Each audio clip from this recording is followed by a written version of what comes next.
कल्पना कीजिए 5 साल पहले एक व्यक्ति था जिसका व्यापार चौपट हो रहा था। परिवार में अनबन थी, स्वास्थ्य बिगड़ता जा रहा था। उसने हर उपाय किया लेकिन कोई राहत नहीं मिल रही थी। फिर एक दिन एक पुराने पंडित जी ने उसे बताया कि इस एक ऐसे दुर्लभ के बारे में जहाँ पे पूर्णिमा, आद्रा नक्षत्र, शनिवार का दिन और शाम का सूर्योदय सूर्यास्त का वो टाइम।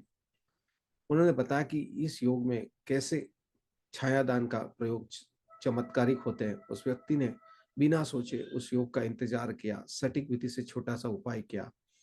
और हुआ क्या, अगले ही महीने उसके कोर्ट का पुराना एक केस जो था हल हो गया, नया ऑर्डर मिला, घर का माहौल बदलने लगा। यह कोई काल्पनिक कहानी नहीं है, मेरे सामने घटित हुई एक सच्ची घटना है। और आज ठीक 3 जनवरी 2026 को वही दुर्लभ योग फिर से प्रकट हो रहा है। क्या आप तैयार हैं इस जीवन बदलने वाले अवसर को पकड़ने के लिए? भक्तों, अब तक हमारी चर्चा शनि की पीड़ा से मुक्ति क्या छोड़ना है उस पर केंद्रित रही। लेकिन ब्रह्मांड संतुलन का खेल है।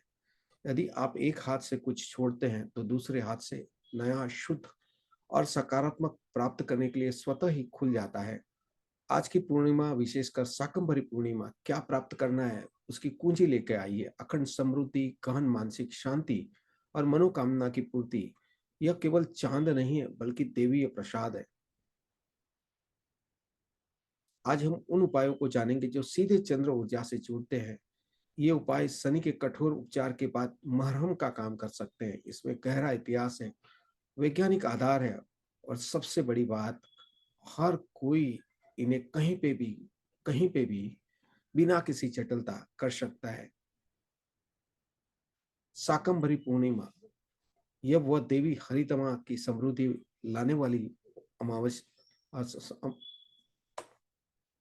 ये देवी शाकंभरी जो हरितमा से समृद्धि लाती है। पौष मास की इस पूर्णिमा को शाकंभरी पूर्णिमा कहा जाता है। कथा है कि एक बार भीषण अकाल पड़ा, तब मां पार्वती ने शाकंभरी, शाक यानी कि सब्जी, अम्बरी यानी कि धारण करने वाली का रूप धारण करके इस धरती को हरी भरी और सब्जियों से भर दिया और प्राणियों की रक्षा की। यहाँ शाक एक सब्जी नहीं है, यह पृथ्वी तत्व का प्रतीक है, स्थिरता, पोषण और जीवन का आधार। हम जानेंगे सब्जी के दान का रहस्य उद्घाटन। हमें बस सब्जी का दान करने का कहा जाता है, पर रहस्य यह है कि जब आप किसी जरूरतमंद को हरी सब्जी देते हैं तो आप केवल भोजन नहीं दे रहे, आप उसे पृथ्वी तत्व का प्रसाद दे रहे हैं। माँ उमा की उस अनुकंपा का प्रसाद दे रहे हैं। आप उस व्यक्ति के जीवन में स्थिरता, पोषण का वो बीज बो रहे हैं। और ज्योतिष नियमों के अनुसार जो दान आप करते हैं वही आपको गुणित होकर प्राप्त होता है। सब्जी दान का अर्थ है आपके जीवन में आने वाली अस्थिरता, चंद्र का दोष दूर होगा, जीवन में नया पोषण, धन, स्वास्थ्य और सुख आएगा।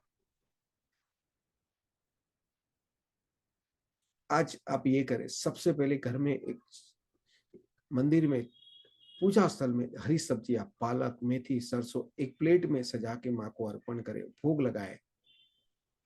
फिर कम से कम 5 प्रकार की सब्जियां एक थैली में लेकर किसी गरीब परिवार को दान करें। और साथ में एक मुट्ठी हरा धनिया या मेथी का बीज भी दे। यह नवीन प्रारंभ का प्रतीक है। अर्पण करते समय मन ही मन ये प्रार्थना करें, या देवी सर्वभूतेषु साके रूपेण संस्थिता, नमस्तस्ये नमस्तस्ये नमोस्तस्ये नमो नमः। दूसरा आप काम करना है, आपको चंद्र की छाया में बैठना है। मानसिक डिटॉक्स का हम वैज्ञानिक कारण जानेंगे। ये एक बहुत सरल बट गहन प्रक्रिया है। चंद्रमा की रोशनी में बैठना, फुल मून मेडिटेशन करना, या तो लूनार बाथ लेना।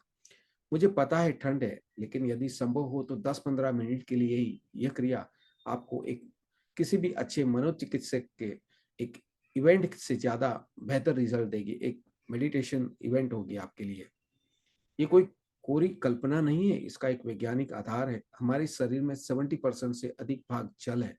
चंद्रमा का गुरुत्वाकर्षण समुद्र में ज्वार भाटा लाता है, और इसी तरह सूक्ष्म रूप से ये हमारे शारीरिक द्रव्यों, हार्मोन संतुलन को भी प्रभावित करता है।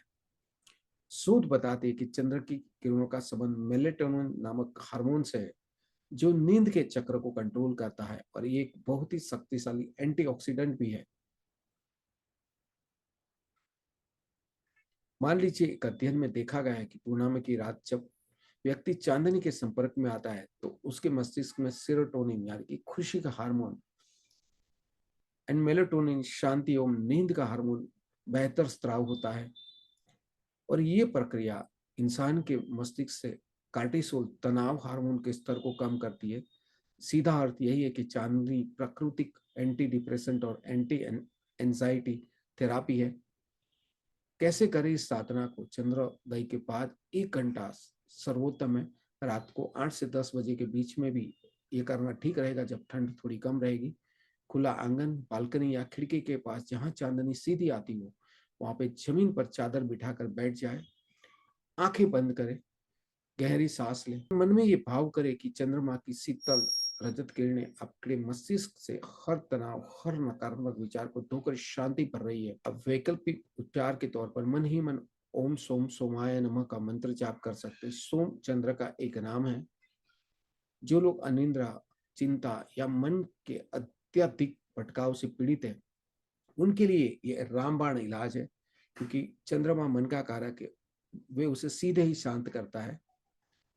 आप चाहो तो भगवान सत्यनारायण की कथा कर सकते हैं, भगवान से सीधा संवाद बिना बीची किसी बिचौलिए। पूर्णिमा का ये सबसे पवित्र आध्यात्मिक अनुष्ठान है। श्री सत्यनारायण व्रत की कथा एक भ्रम है कि इसे केवल ब्राह्मण ही करवा सकते हैं या सुना सकते हैं।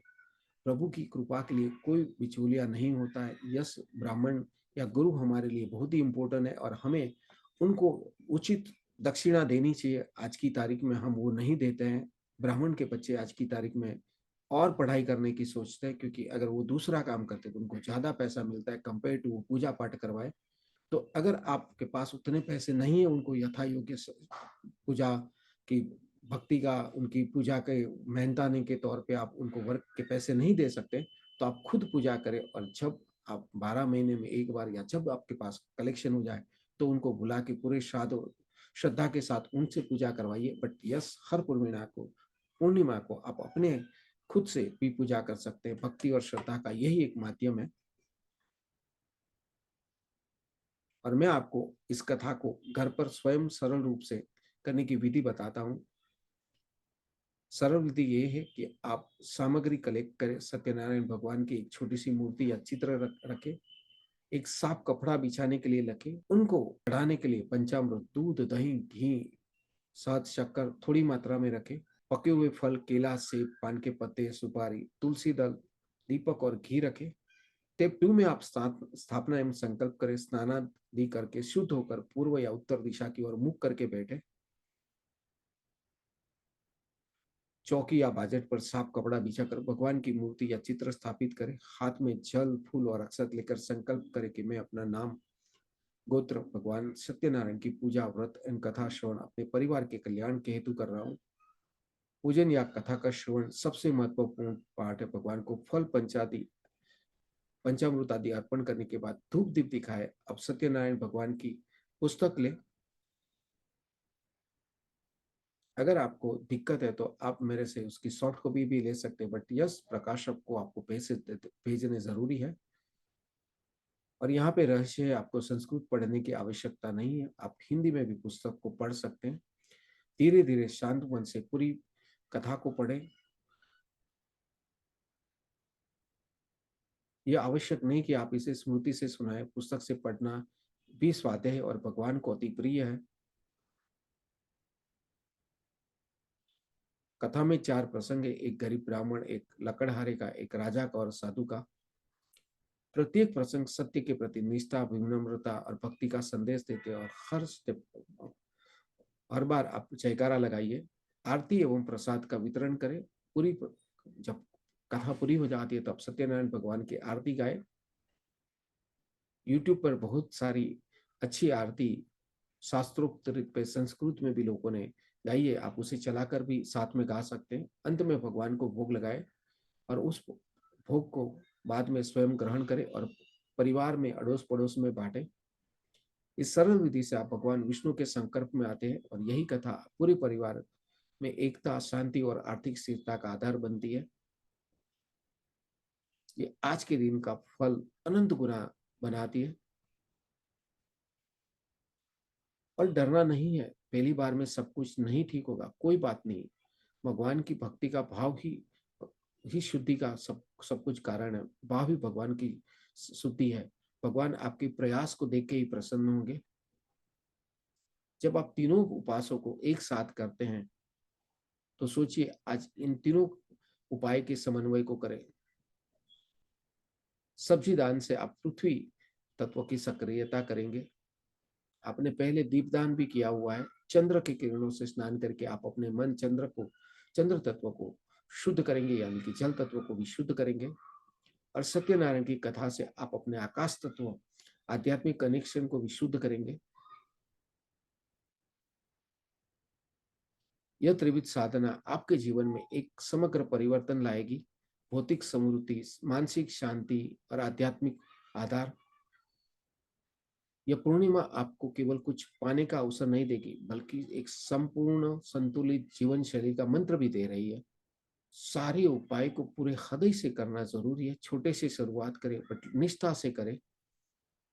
आपका घर धन धान्य से, आपका मन शांति से और आपकी आत्मा आनंद से भर जाए, यही मेरी प्रार्थना है। और जो लोग आज शाम को पूजा करना चाहते हैं, सुनना चाहते हैं, तो उनके लिए मैं आज शाम को 9:30 को, हम लोग हर 9:30 PM हर पूर्णिमा को श्री सत्यनारायण भगवान की पूजा लाइव करने वाले हैं।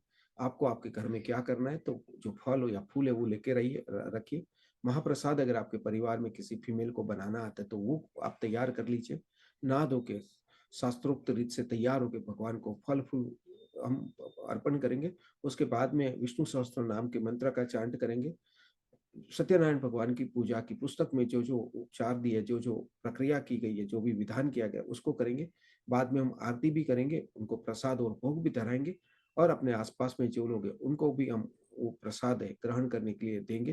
तो ये एक छोटा सा उपाय है। कई सारे लोग हैं जो मेरे पास एज एस्ट्रोलॉजर प्रिडिक्शन के लिए आते हैं, और उनको मैं बोलता हूँ कि जो ऑल 9 प्लेनेट्स है वो भगवान विष्णु को समर्पित है।